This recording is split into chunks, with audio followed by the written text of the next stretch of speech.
actually qualifies you as a solo K, a uni K, a self-directed K, or any of these other fancy phrases? Well, first off, there is no such thing inside the tax code. The tax code just defines what is a 401k. That's it. End of story.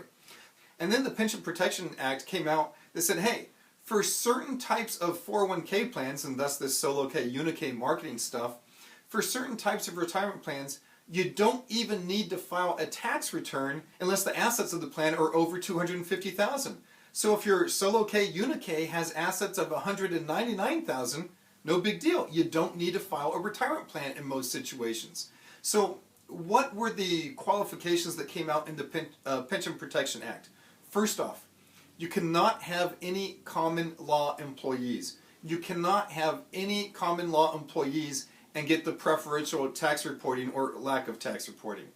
Next, the plan can only cover the owner of the business and or their spouse in most cases. So if I'm a sole proprietorship, it can only cover myself and my spouse. If I'm in a partnership, the plan can only cover those people who are partners of the partnership.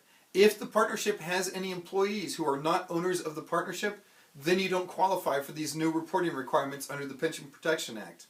Let's talk about a corporation. Corporation, the only people who can be involved in the retirement plan are those people who are 2% or greater owner of an S corporation. So in the context of S corporations, so long as the only participants in the retirement plan own greater than 2% of that S corporation, you still qualify for that lower level of tax reporting. And then finally for C corporations, so long as the only people in the retirement plan are the owner of the C corporation and their spouse, if the husband and wife jointly own 100% of the C corporation and they are the only participants or the people qualified to be participants in the plan, then they qualify for that lesser level of reporting. And once again, with that lesser level of reporting, as a general rule of thumb, so long as the assets of your retirement plan are less than $250,000, your retirement plan doesn't even need to file a tax return. If you have any questions, send us an email, give us a call. Thank you very much.